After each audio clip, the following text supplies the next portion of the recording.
Gloire à Dieu. Shalom à tous. Que le Seigneur de grâce nous bénisse. C'est un privilège pour moi aujourd'hui de me retrouver dans vos maisons, dans vos salons pour partager avec vous ou répondre à quelques questions qui sont d'une grande importance. Donc, que Dieu de paix, que Dieu de grâce vous bénisse déjà et que toute la gloire revienne à notre Seigneur Jésus-Christ.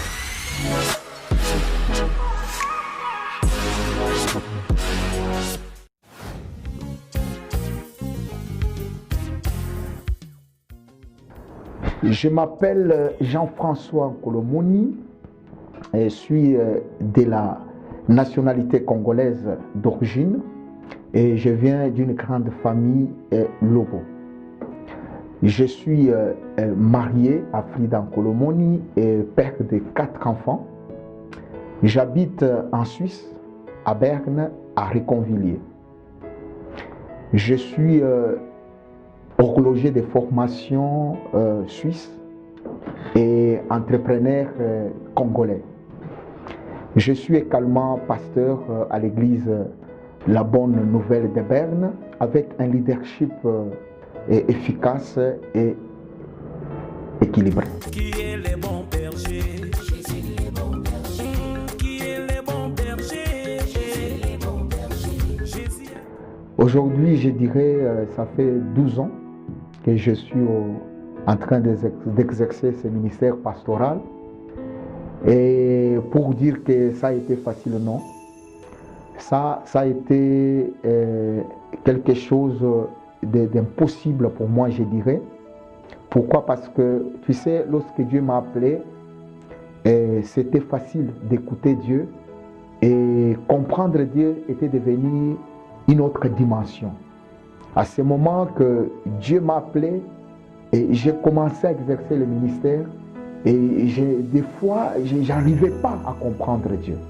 Vous savez, à chaque fois que Dieu appelle un homme, il faut que la personne commence à comprendre celui qui l'a appelé.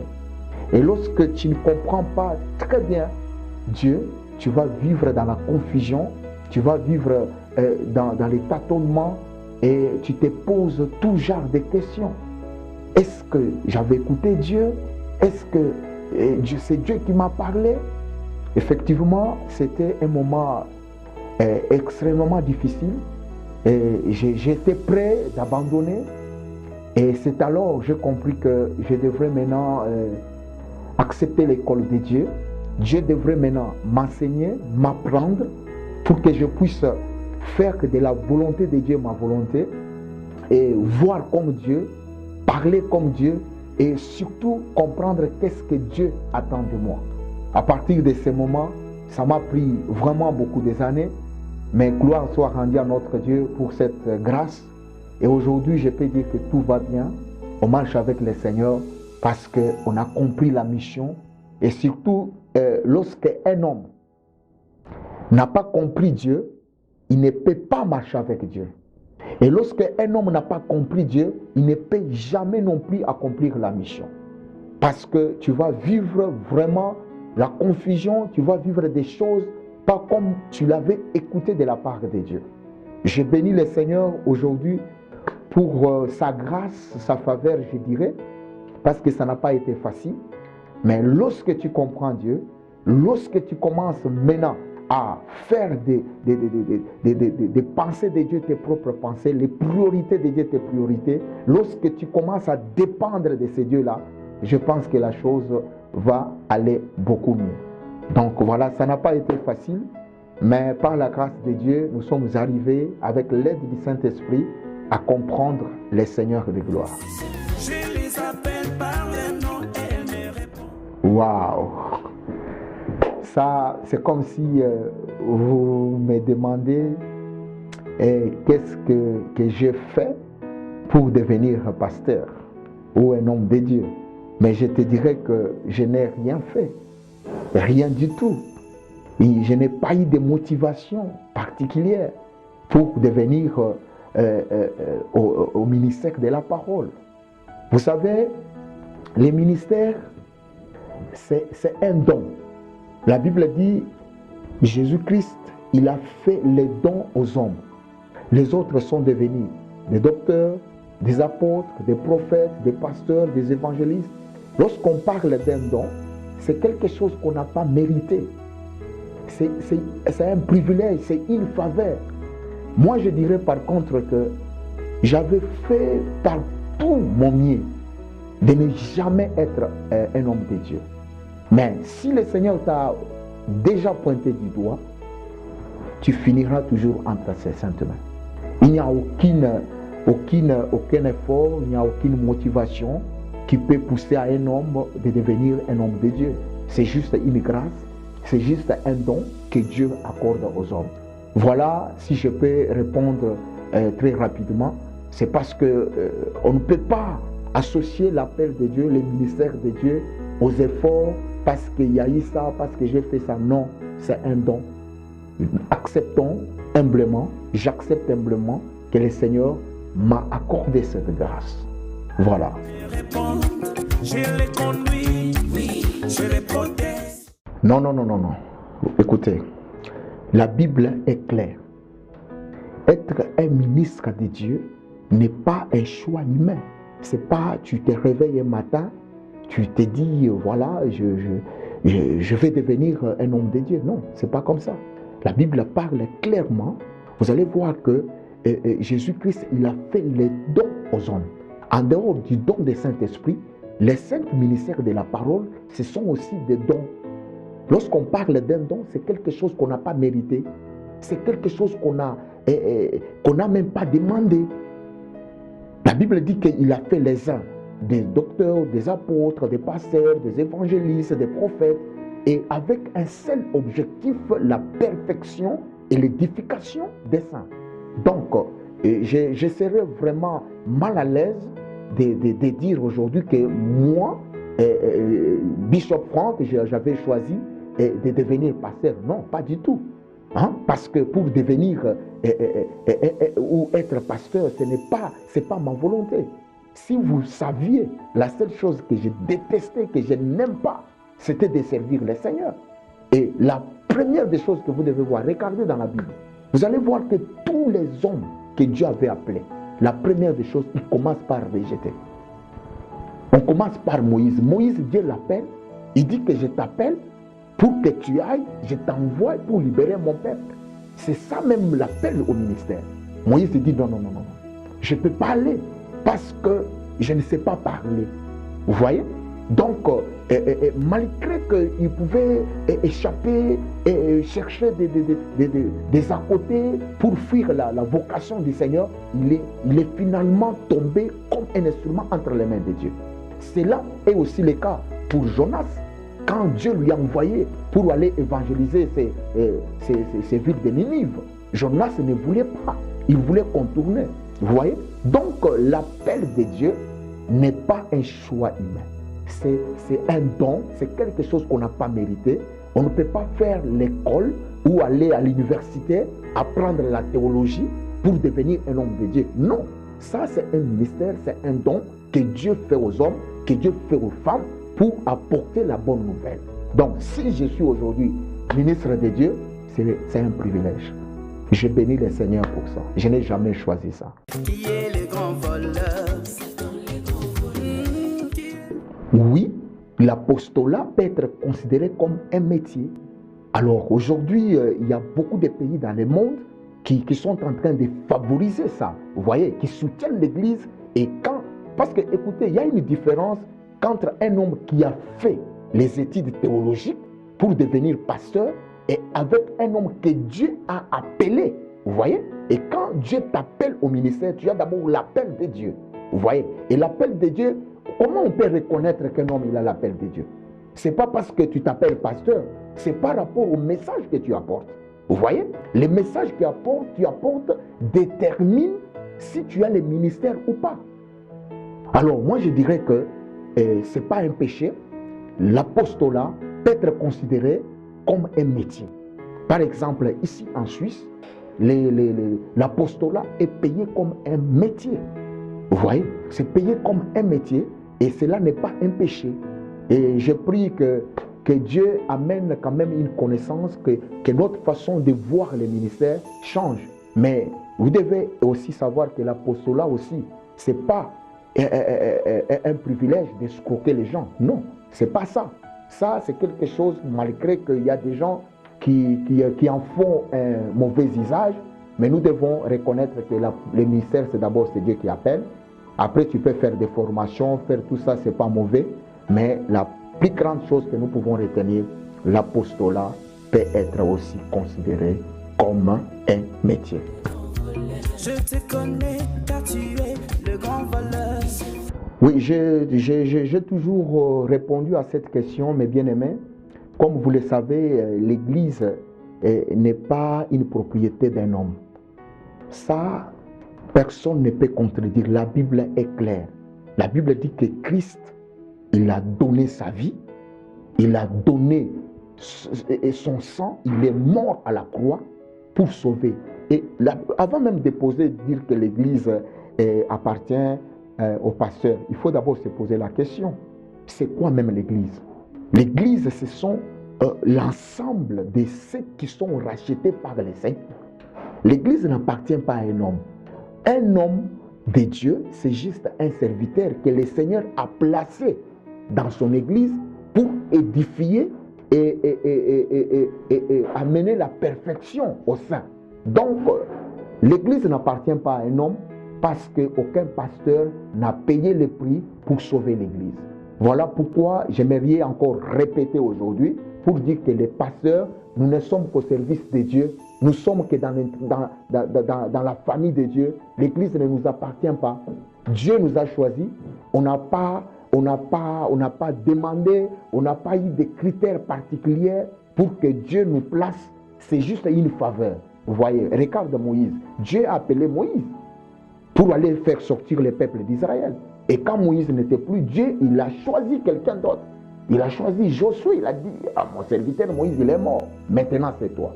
J'aimerais dire que l'Église, appartient à Dieu, mais Dieu choisit un homme pour lui confier la mission de faire le rôle d'un berger.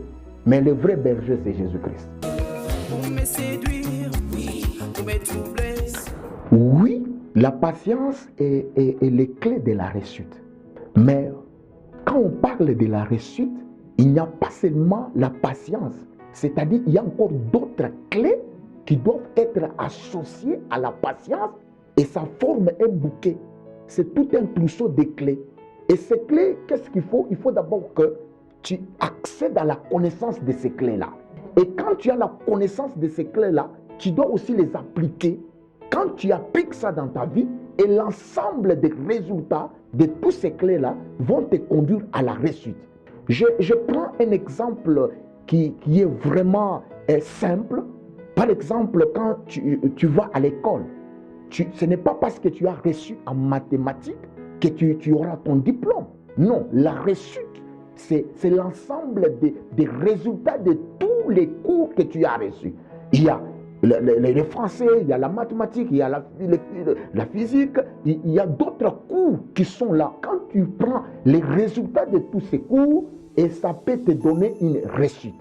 Donc, on aura le temps d'aller en profondeur sur les clés de la réussite, les clés de réussite, parce que là, imaginez-vous quelqu'un qui patiente.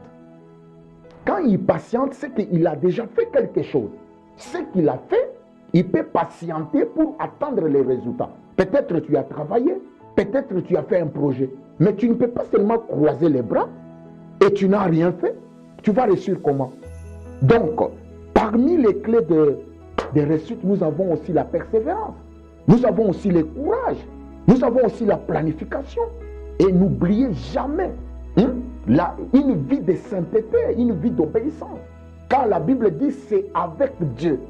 Et lorsque tu es avec Dieu, on voit déjà la sainteté parce qu'il est saint. Comment on peut marcher dans un style de vie de péché avec un Dieu très saint? Vous voyez?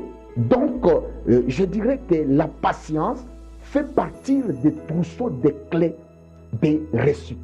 On ne peut pas réussir dans la vie avec un seul clé. Donc, voilà pourquoi nous aurons le temps de parler de chaque clé, d'aider les enfants de Dieu pour que chacun de nous comprenne.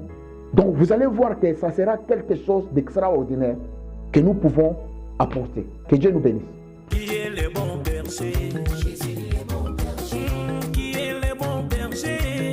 Et j'aimerais bien répondre à cette question pour dire que quand je parle d'un leadership efficace, équilibré, tout d'abord c'est biblique. Pour un enfant de Dieu authentique, il doit d'abord reconnaître que chaque enfant de Dieu c'est un leader. Chaque personne c'est un leader. Et le leadership doit être bâti sur des valeurs. Et les valeurs bibliques que la Bible nous montre, nous en avons deux. C'est-à-dire, le leadership doit être efficace. Et de deux, le leadership doit être aussi équilibré. Quand on parle d'un leadership efficace, donc on n'a pas vraiment le temps d'aller dans la profondeur de la matière, mais on va planter le décor. Le leadership efficace, c'est un leadership de victoire, c'est un leadership de champion, c'est une foi chrétienne qui apporte des résultats. Vous voyez? C'est-à-dire, c'est un leadership qui est basé sur les principes divins, qui est basé sur la parole de Dieu. Lorsque tu as un leadership qui est basé sur les principes de Dieu, tu vas réussir, tu es efficace. Donc c'est un leadership inébranlable. Vous voyez? C'est-à-dire qu'on ne peut pas te courber. Pourquoi? Parce que c'est Dieu qui agit à ta place. Mais lorsque tu es en train de bâtir ton leadership sur les pensées humaines, sur tout ce qui est éphémère, tu vas t'écrouler. Voilà pourquoi on aura le temps de parler en profondeur d'un leadership efficace. Un leadership efficace demande que tu aies la compréhension, une perception correcte de ce que Dieu veut de toi. Tu ne peux pas conduire ta vie comme tu le veux. Tu n'es pas leader de toi-même. C'est-à-dire, nous appartenons au Seigneur. Nous avons notre modèle, c'est Dieu. Est-ce que vous comprenez ça? Notre modèle, c'est Dieu. En dehors de Dieu, il n'y a pas la vie, il n'y a pas la réussite. Et lorsqu'on parle d'un leadership équilibré, oui, la foi chrétienne doit être équilibrée. Regardez ce que Jésus dit. Il dit que l'homme ne vivra pas seulement de pain, mais de toute parole qui sort de la bouche de Dieu. À partir de ce verset que tout le monde connaît, vous voyez déjà que Jésus parle du pain et il parle aussi de la parole. C'est-à-dire le pain qu'on parle ici, c'est le pain qu'on va acheter. On voit déjà l'argent et celui qui voit l'argent, il voit déjà le travail.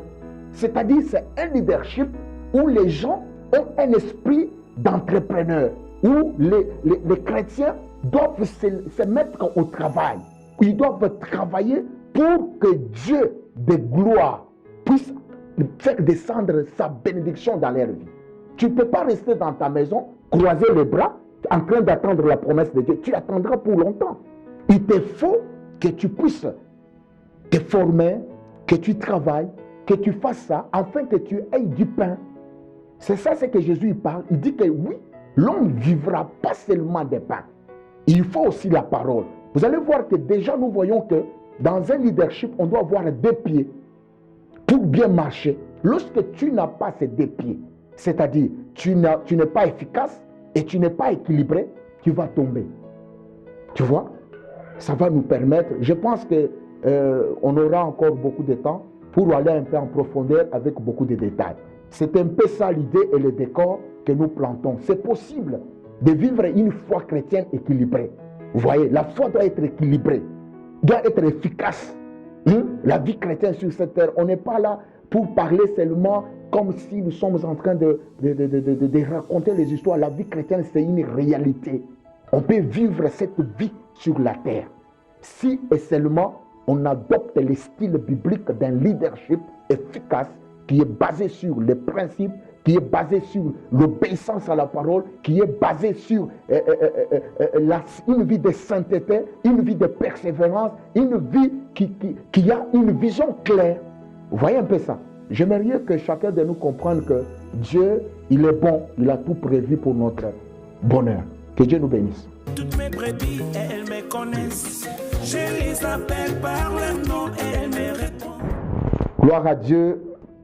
Les messages que nous devons, ou que je peux personnellement aujourd'hui donné à tous ceux qui servent les seigneurs, quel que soit le domaine.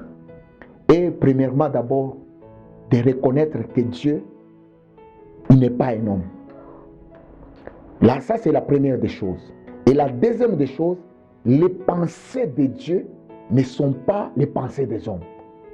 La troisième des choses, les voies de Dieu ne sont pas les voies des hommes. Comme le Seigneur nous a appelés au ministère, la première des choses, j'aimerais que vous vous mettiez d'abord à la disposition du Seigneur, à l'école du Seigneur, pour faire des pensées de Dieu vos pensées, faire de la volonté de Dieu votre volonté. Parce qu'il y a des choses que vous devez apprendre auprès de Dieu afin que vous puissiez accomplir la mission. C'est comme je l'ai dit dans cette émission, que moi, ma plus grande difficulté que j'ai connue dans les ministères, c'était de comprendre Dieu. Je pouvais écouter Dieu, mais j'avais du mal à comprendre Dieu. Tu sais, abandonner sa propre volonté pour faire la volonté de Dieu, ça, c'est quelque chose qui va lutter en toi. J'aimerais que tous ceux qui servent Dieu se mettent à l'école de Dieu, apprennent de Dieu, comprennent ce que Dieu attend de vous. La gloire n'est pas pour les hommes, la gloire est à Dieu. C'est à lui la gloire. C'est lui qui fait. La Bible dit ceci. Dieu, il a fait des grandes choses entre les mains des apôtres. Les mains, c'était les mains des apôtres, mais celui qui agissait, celui qui faisait de grandes choses, c'était Dieu. Donc Dieu vous a appelé. Il ne faut pas fabriquer des produits. Que le message, si Dieu n'a rien dit, gardez silence. Si Dieu s'arrête, arrête-toi. Alléluia. Voilà un peu le message que j'aimerais dire, que Dieu n'est pas un homme. Si il nous a appelés, il accomplira sa promesse. Que Dieu nous bénisse. Je bénis d'abord le Seigneur Jésus-Christ pour tous les bienfaits dans ma vie et ce privilège que je sois au milieu de vous. Et la deuxième des choses, je remercie la servante de Dieu, mon épouse Frida. Je l'aime beaucoup, que Dieu la bénisse, elle me suit déjà. Je remercie aussi toute l'église de la Bonne Nouvelle. Que Dieu vous bénisse. Donc, vous êtes une grande bénédiction pour cette ville de Berne. Je remercie aussi Pasteur Nzuzi Ndongala, avec qui nous sommes en train d'œuvrer à Berne. Que Dieu lui bénisse. Je voulais aussi personnellement saluer et remercier mon père. Donc, l'homme de la grâce parfaite, Mouzé Sengo, l'apôtre Jean-Joël Sengo aux États-Unis. Je t'aime beaucoup, papa. Que Dieu vous bénisse. Merci pour tout. Si nous sommes là, c'est grâce à vous. Que Dieu vous bénisse. Nous vous aimons beaucoup. Donc, sans oublier l'agence Full Grâce. Je remercie le frère Chimel avec le frère Momo. Que Dieu les bénisse. Ce sont mes enfants. Ils ont ma bénédiction. Et ce n'est qu'un commencement. Tout ce que vous allez faire, vous allez réussir. Je bénis vos projets, je bénis vos vies, je bénis vos familles et que la paix de Dieu soit avec vous. Et à tous les spectateurs qui nous ont suivis, que Dieu vous bénisse. N'oubliez pas que dans les jours à venir, nous allons avoir des émissions spéciales sur les vertus des enfants de Dieu. Ça sera des émissions qui vont bénir nos vies, qui vont nous encourager, qui vont nous aider à évaluer notre vie où nous en sommes avec le Seigneur. Donc, les vertus des enfants de Dieu. On va parler de la parole révélée, on va expliquer les Écritures par la grâce de Dieu. Restez branchés sur notre page Facebook Bishop Frank et avec notre chaîne YouTube Dieu parle bien TV. Donc, ça sera une très grande bénédiction et merci aussi à nos partenaires Agence Full Grâce qui vont nous accompagner pour réaliser ces grandes émissions. Que le Seigneur de gloire vous bénisse et merci encore de nous avoir suivis. Partagez ces vidéos et méditez-les, et écoutez ces messages, mettez-les en pratique. Le Seigneur de gloire vous bénira. Amen.